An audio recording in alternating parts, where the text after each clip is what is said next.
अगर सब कुछ ठीक रहा तो भारत इस साल के आखिर तक कोरोना वायरस की वैक्सीन हासिल कर लेगा। देश में बनी और ट्रायल से गुजर रही दोनों कोरोना वैक्सीन 2020 के अंत तक उपलब्ध हो सकती हैं। ये दावा है केंद्रीय स्वास्थ्य एवं परिवार कल्याण मंत्री डॉक्टर हर्षवर्धन का। अंग्रेजी अखबार हिंदुस्तान टाइम्स को दिए इंटरव्यू में उन्होंने कहा कि भारत बायोटेक की बनाई कोवैक्सीन साल के आखिर तक उपलब्ध हो सकती है। उन्होंने कहा कि हम 2021 की पहली तिमाही में वैक्सीन इस्तेमाल करने के लिए तैयार हो सकते हैं। हेल्थ मिनिस्टर के मुताबिक दुनिया भर में वैक्सीन ट्रायल को फास्ट ट्रैक किया जा रहा है। स्वदेशी टीकों का ट्रायल साल के आखिरी तक पूरा हो जाने की उम्मीद है। उन्होंने कहा कि तब तक हमें पता चल चुका होगा कि ये टीके कितने असरदार हैं। हर्षवर्धन ने कहा कि सीरम इंस्टीट्यूट ऑफ इंडिया पहले से ही ऑक्सफोर्ड यूनिवर्सिटी की वैक्सीन का उत्पादन कर रहा है ताकि बाजार तक उसके पहुंचने का समय कम किया जा सके। उन्होंने बताया कि बाकी दोनों टीकों को बनाने और बाजार में उतारने में कम से कम 1 महीने का और वक्त लग सकता है। उन्होंने साल के आखिर तक ये टीके उपलब्ध होने की उम्मीद जताई है। हर्षवर्धन ने यहां फिर साफ किया कि वैक्सीन उपलब्ध होने पर सबसे पहले हेल्थ केयर और फ्रंटलाइन वर्कर्स को दी जाएगी। इसके बाद बुजुर्गों और गंभीर बीमारियों वाले मरीजों को प्राथमिकता मिलेगी।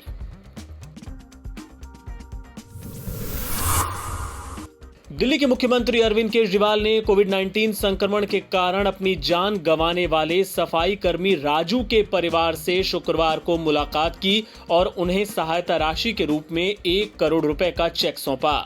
उन्होंने परिवार को ढांढस भी बंधाया।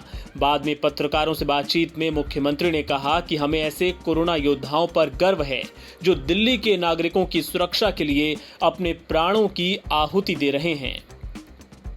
हमारे एमसीडी के ये कर्मचारी सफाई कर्मचारी थे जो कोरोना की ड्यूटी करते करते शहीद हो गए। लोगों की सेवा करते करते उनको खुद कोरोना हो गया कोरोना की ड्यूटी करते करते। और इनके परिवार से अभी मैं मिलने के लिए आया हूँ और इनको 1 करोड़ रुपए की सहायता राशि दी है। हमें ऐसे सभी कोरोना वॉरियर्स के ऊपर गर्व है जो दिल्ली की जनता की सुरक्षा के लिए अपने प्राण न्यौछावर कर रहे हैं। इसका हमें दुख भी है कि वो शहीद हुए।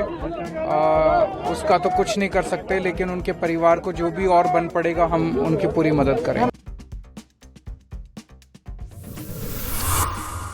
कोरोना वायरस महासंकट के बीच फ्रांसीसी राष्ट्रपति इमैनुअल मैक्रों को भारतीय अभिवादन का तरीका नमस्ते भा गया है। अभी तो फ्रांसीसी राष्ट्रपति ने पेरिस के दौरे पर आई जर्मन चांसलर एंजेला मर्केल से हाथ मिलाने के बजाय नमस्ते कहकर उनका अभिवादन किया। इसके बाद एंजेला मर्केल ने भी उन्हें नमस्ते किया। मर्केल ने मैक्रों की पत्नी को भी नमस्ते कहा। फ्रांसीसी राष्ट्रपति ने इसका वीडियो अपने ट्विटर अकाउंट पर डाला है जिसे काफी पसंद किया जा रहा है और ये वायरल हो चुका है। खबर लिखे जाने तक इस वीडियो को 5 लाख से ज्यादा बार देखा जा चुका था। करीब 10,000 से ज्यादा लोगों ने इसे लाइक किया है। आपको बता दें कि कोरोना वायरस के प्रसार से बचने के लिए इजरायली पीएम बेंजामिन नेतन्याहू ने भी देशवासियों से अपील की है कि वे भारतीय परंपरा के अनुसार हाथ मिलाने की जगह हाथ जोड़कर अभिवादन करें। इंडियन प्रीमियर लीग आईपीएल के 13वें सीजन के लिए चेन्नई सुपर किंग्स की टीम यूएई के लिए रवाना हो गई है। शुक्रवार को फ्रेंचाइजी के आधिकारिक ट्विटर हैंडल से टीम के खिलाड़ियों की तस्वीरें पोस्ट की गईं।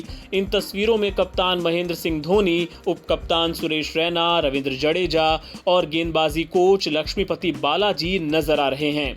टीम के खिलाड़ियों के चेहरे पर मुस्कान साफ देखी जा सकती थी। चेन्नई सुपर किंग्स इकलौती फ्रेंचाइजी रही जिसने भारत में कैंप लगाया। टीम ने 15 से 20 अगस्त तक चेन्नई में एमए चिदम्बरम स्टेडियम में कैंप लगाया। महेंद्र सिंह धोनी और सुरेश रैना ने 15 अगस्त को कैंप के पहले ही दिन अंतर्राष्ट्रीय क्रिकेट से संन्यास का ऐलान कर दिया था।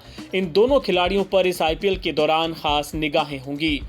इंडियन प्रीमियर लीग के इस सीजन की शुरुआत 19 सितंबर से होगी। ये मुकाबले 3 शहरों दुबई, अबू धाबी और शारजा में खेले जाएंगे। चेन्नई ने अपना बेस दुबई में बनाया है। इसके पहले गुरुवार को Kolkata night Riders, Kings 11 Punjab और राजस्थान रॉयल्स की टीमें यूएई पहुंच गईं।